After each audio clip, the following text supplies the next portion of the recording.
Eto na talaga at excited na talaga ako sa kalalabasan nitong bahay at magiging hitsura. Nabuo na nga itong pinagawa naming extension tapos etong magiging kusina namin ay nabuo na nga din at talagyan na din ng mga hollow block. Bali papalitadahan na lang yan tapos maglalagay nga din ng division dyan at magtitira nga kami ng maliit na space para naman sa bodega. Eto nga palang itsura ng kusina namin, etong pinakapader babakbakin na yan. Tapos eto nga inumpisahan na ng tito ko, grabe excited na talaga ako sa magiging resulta nitong bahay. Lalong-lalo na dito sa kusina dahil ito talagang pinaka-paborito kong place dito sa bahay. Habang busy sila sa paggagawa ng bahay, eto busy din ako dito sa bahay, mayat mayay linis. Etong mga hanger pinagtatanggal ko na dito sa sampayan dahil ilalabas ko tong sampayan at nakakasagaba lang talaga dito sa loob ng bahay. Yung mga parcel ko nagkalat na talaga at kailangan ko talaga silang i-organize at ilagay lang sa isang lagayan. Kaya ito, binuksan ko na nga itong isa kong parcel at organizer rack nga pala to. At dito ko nga pala ipaglalagay yung maliliit lang na parcel ko. Napakadali lang nito i-assemble at hindi na nga natin kailangan pa ng mga tornilyo dito. Nagustuhan ko nga din talaga itong organizer rack na to at pwedeng-pwede nga natin itong gamitin sa kusina. Bale metal nga pala ang ginamit na materials dito tapos itong kanyang pinaka-tray para siyang screen. Pero maganda na din naman siya at madami na din talaga tayong mailalagay. Tapos ayan, napakadali lang talaga niyang i-assemble. Meron na nga din itong pagulong para hindi na tayo mahirapan kapag ililipat-lipat natin tapos mabigat yung ilalagay natin na laman. Tapos meron na nga ding mga hook para in case may gusto tayong isabit dyan. Tapos yan, saglit lang talaga nabuo ko natin. Hindi na nga natin kailangan pa ng katulong dito sa pagbubuo dahil napakadali lang naman talaga niyang buuin.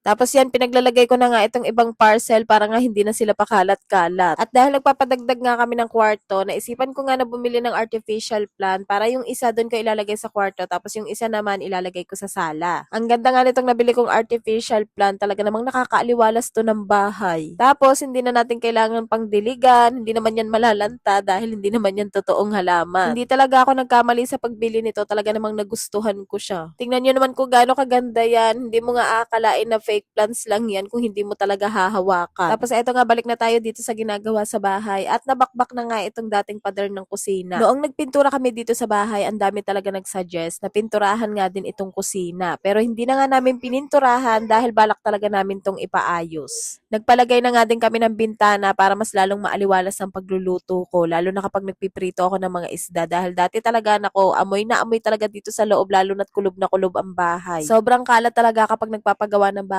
pero okay lang yan sa akin. Ang importante, maaayos na nga itong bahay. Mas lalo pa nga akong sinisipag at ginaganahan. Tapos eto nga, naghugas na nga ako ng mga pinggan para makapagluto na din ako ng panghapunan namin. Bumili nga lang kami ng asawa ko ng chicken feet dahil wala na talaga kaming maisip na malutong ulam. Siguro kinabukasan na lang kami magluluto ng isda at saka gulay. Bale, pinakuluan ko na nga muna tapos asawa ko na nga ang nagluto niyan. Tapos eto nga, naglinis na din ako dito sa salas dahil dito nga natutulog ang mga tito ko. O siya, paano hanggang dito na nga lang ulit for today's mini vlog.